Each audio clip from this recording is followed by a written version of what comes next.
सुबह की पहली किरण अभी फूटी भी नहीं थी। घने पेड़ की एक पतली कमजोर टहनी पर बने सूखे पत्तों के घोंसले में रानो चिड़िया जाग चुकी थी। उसके दो नन्हे बच्चे कुकू और गुड़िया एक दूसरे से चिपककर सो रहे थे। उनके छोटे छोटे पंख अभी ठीक से उगे भी नहीं थे। रानो ने आसमान की तरफ देखा, जहाँ काला बादल नहीं बल्कि मौत मंडराती थी।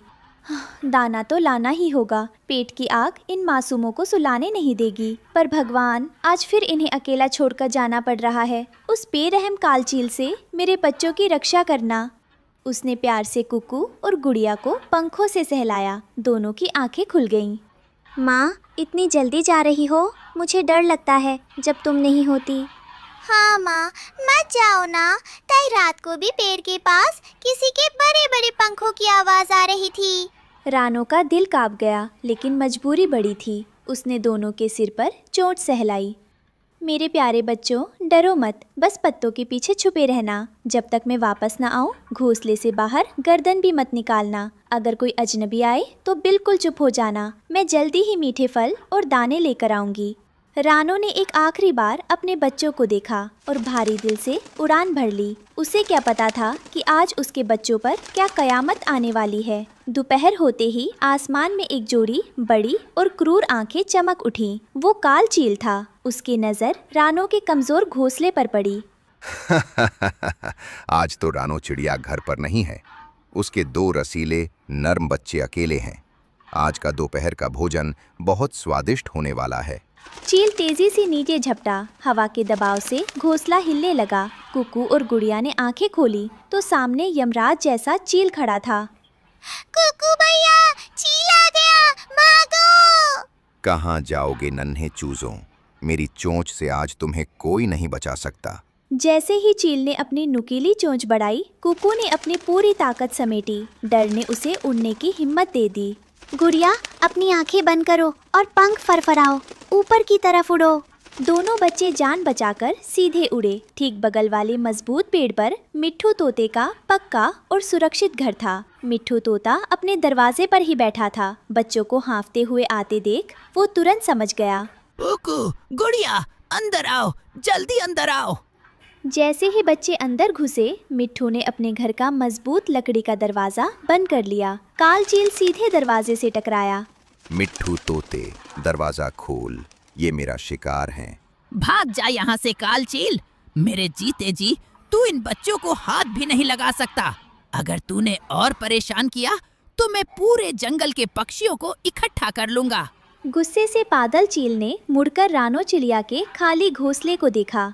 अगर बच्चे नहीं मिले तो मैं इनका नामो निशान मिटा दूंगा।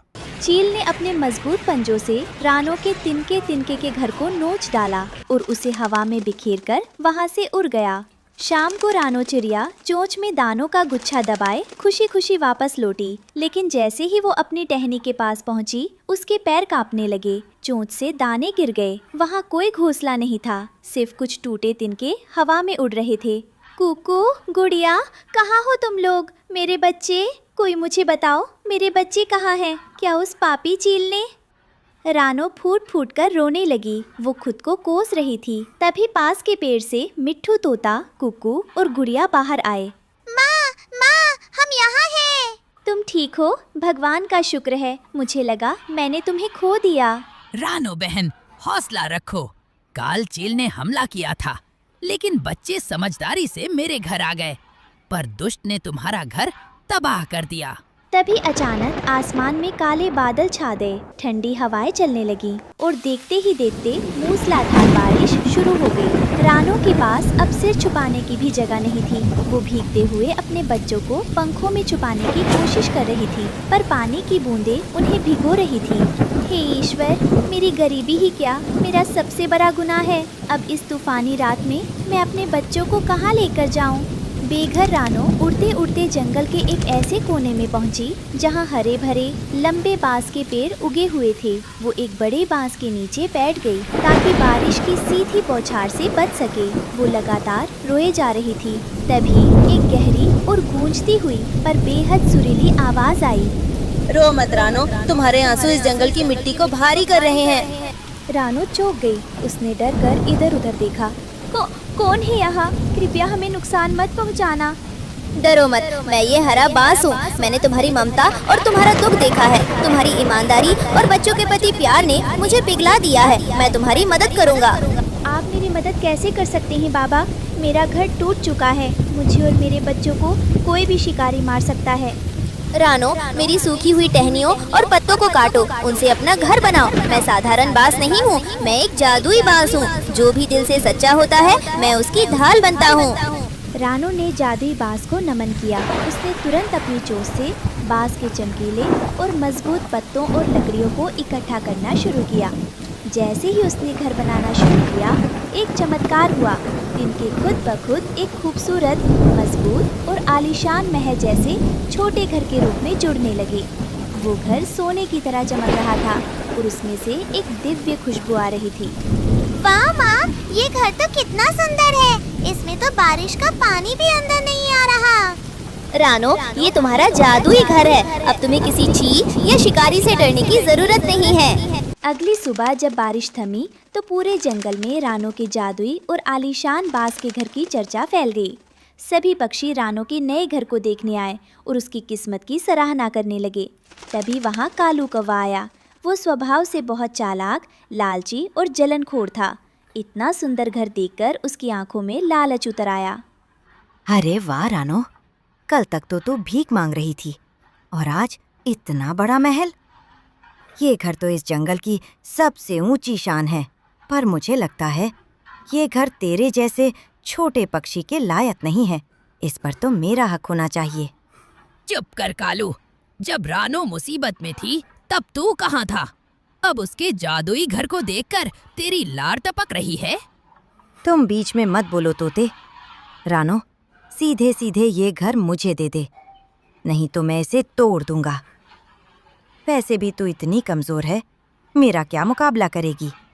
कालू कौवे ने रानो को डराकर भगाने के लिए जादुई बांस के घर पर झपट्टा मारा। उसने अपनी चोंच से घर की दीवार पर वार करना चाहा, अभी तोड़ता हूँ इस घर को। लेकिन जैसे ही कालू की चोंच जादुई बांस से टकराई, एक तेज रोशनी चमकी और करक की आवाज हुई।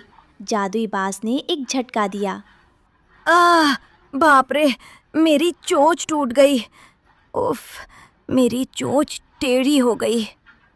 घर की दीवार इतनी मजबूत थी कि कालू कौवे की चोंच का आगे का हिस्सा मुड़ गया। ये घर केवल प्रेम और सच्चाई के लिए है। लालचियों के लिए यहाँ सिर्फ सजा है। जंगल के सारे पक्षी कालू कौवे की हालत देखकर हंसने लगे। और छीनो हमारा घर, आ गई कई ठिकाने। काऊ काऊ, मुझे माफ कर दो। मैं दोबारा कभी इस तरफ नहीं आऊँगा। अब रानो चिड़िया का डर हमेशा के लिए खत्म हो चुका था। वो अपने सुंदर और अभेद्य जादुई बांस के घर में अपने बच्चों कुकू और गुड़िया के साथ सुरक्षित थी। काल चील ने भी जब इस जादुई घर के बारे में सुना तो उसने उस इलाके की तरफ आना ही छोड़ दिया। बाबा, आपका कोटि कोटि धन्यवाद। आपने मुझे और मेरे बच्चों को नया जीवन दिया है। सदा सुखी रहो रानो। जहाँ हिम्मत और सच्चाई होती है, वहाँ ईश्वर खुद कोई ना कोई रास्ता बना ही देता है। अब रानो चिड़िया रोज सुबह बिना किसी डर के दाना लेने जाती और शाम को गाते हुए अपने बच्चों के पास लौट आती। पूरा जंगल अब रानो की खुशहाली से चहक रहा था।